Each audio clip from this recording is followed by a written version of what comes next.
Welcome everybody to my first ever Dave's Retro Reviews. What does this consist of? This consists of me watching classic movies, classic TV shows, different things that are way older than the newer movies, because I usually do Dave's movie dailies, and that's where I tackle most of the new stuff.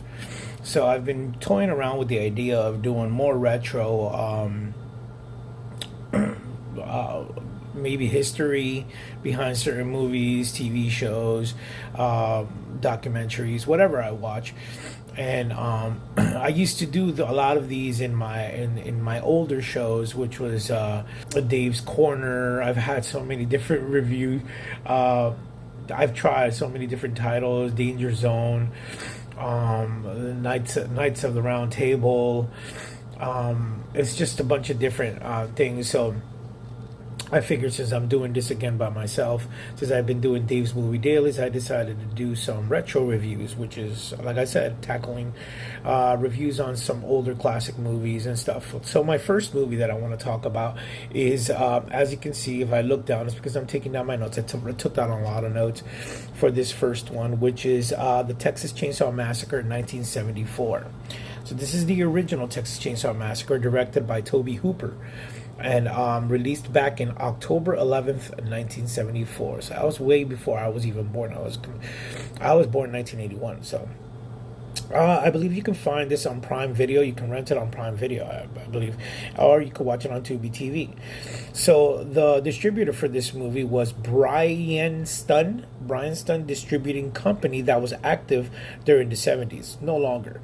It starred Marilyn Burns and Gunnar Hansen. At the time, there were nobodies. So the plot follows a group of friends who fall victim to a family of cannibals while on their way to visit an old homestead. The film was marketed as being based on true events to attract a wider audience and to act as a subtle commentary on the time's political climate. Although Leatherface and minor story details were inspired by the true crimes of murderer Ed Gein, its plot is largely fictional and stated on Wikipedia. It's funny because my whole life, I remember I used to pitch this idea, especially when they remade the film in the early 2000s with Jessica Biel. I used to tell people, "Oh, this is based on a true story and everything," and I got so many people into it because of that. But then I found out now that it was largely BS. They did inspire some things from Ed Gein, but none of it was true. The film was made on a budget of $80,000 to $140,000. To date, it has garnered $30.9 million. So it was probably an independent film back in those days. So the majority, yeah, I probably would say that. Most of the cast were unknowns. Were drawn out of from Texas. The film was also shot there as well. Because of the film's violent nature, Hooper struggled to find a distributor until Bryanston's distributing company took them on. The film was limited on its gore, so it could secure a PG rating. But as you all know, this movie was way too violent. But the MPAA, which is the Motion Picture Association of America, rated it R.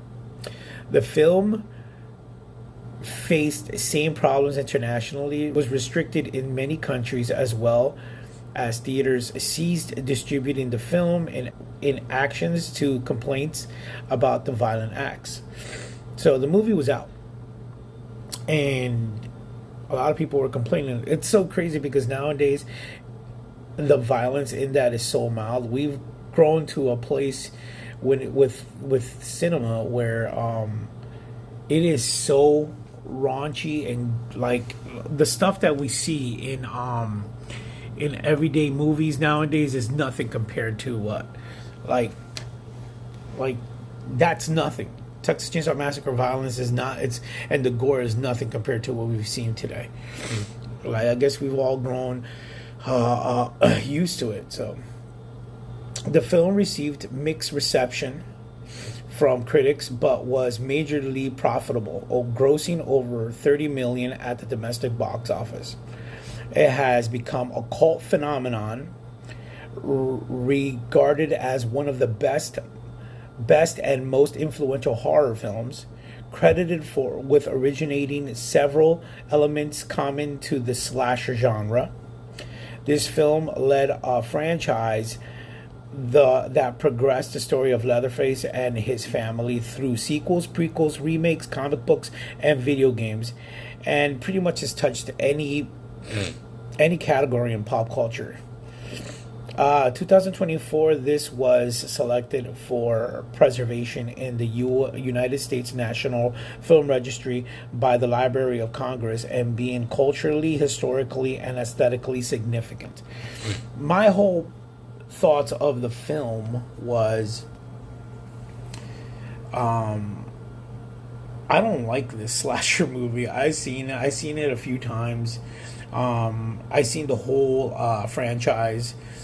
They're not all, it's not continual. It's not a continual thing. It's like maybe part 1, part 2, and then part 3 kind of stands on itself, and then part 4 kind of stands on itself as well, and then they rebooted it, and that stands on its own, and then you got the prequel that goes in front of that film, and then they kind of redid another one that would go. It's just a hot mess, that series. I understand it because I've seen it all and I've looked it up, but it's not one of my favorite horror series. But I'll tell you that this first one, I remember watching it years ago, and it's just an eerie feel of a film. Like from the moment that it starts, and it's like focusing on this skull, and it pans back, and you start seeing this kind of graveyard and all that stuff, and then it goes into like the beginning of the film where it's like found footage. It's just the whole film, the way it was shot. I guess 70s movies and 80s movies and movies of that nature back then, obviously because it wasn't so. With the digital aspect today and all that stuff, that's what made movies more scarier. I don't know. Practical sets and practical effects and all that stuff kind of made movies a little more realer to me. I mean, I guess it just, I felt like this could happen, and that's what makes movies more. That's what made movies back then more scarier. The way it was shot, it was just like it was on film, so the film kind of like had this scratchy feel. So watching these movies like that, if you saw like exploit films like black exploitation or like female exploitation or those type of movies back then, it always gave you this like, I don't know, I guess that's what made it more scary. Like sometimes pieces of the film were missing, or maybe it was scratched and everything, and you see these, like if it was jittery like the actual film. So that's what made it very creepy. And then to see these the way the people acted in those films back in those days, it was just very weird. Like there's a scene where they pick up this hitchhiker, and the hitchhiker is like the most weird and I don't know, he was just, you could see that he was sick in the head, and he's like constantly, he had like a coat hanger, and he's itching his head, and he's eating pieces of his skin, and the way he's talking to them, it's making no sense. And then there's this girl who kills herself, and it's just I don't know how that script got approved. But then again, that's what classified as horror and crazy and weird. But this movie to this day is known as one of the best horror films. So yes, I can see why it's garnered so much money and it's garnered so much praise, because it was authentic, it was weird, it was, I don't know, to me to this day it's not one of my favorite films to watch, because it kind of freaks me out. It's a weird film. A lot of people watch it and they love that type of stuff, and yeah, it's okay, but for me it makes me feel weird. Like to this day, I kind of like, I feel scared watching it, because this is stuff that can happen. when I see movies like Scream or I Know What You Did Last Summer and stuff like that, I don't know. Like, yeah, that can happen too, but it's made more cinematically. But Texas Chainsaw Massacre, I remember thinking like going out there and being like, there's cannibals out there. There's actual cannibals who can eat you and kill you just to feed themselves and all that stuff. The movie Wrong Turn was highly that reminded me a lot of the Texas Chainsaw Massacre type films. Although those films were more modern, this one just to this day kind of creeps me out. So, I mean, Texas Chainsaw Massacre, I'm pretty sure that the majority of the people who are going to watch this video know this film already, and they're fans or whatever.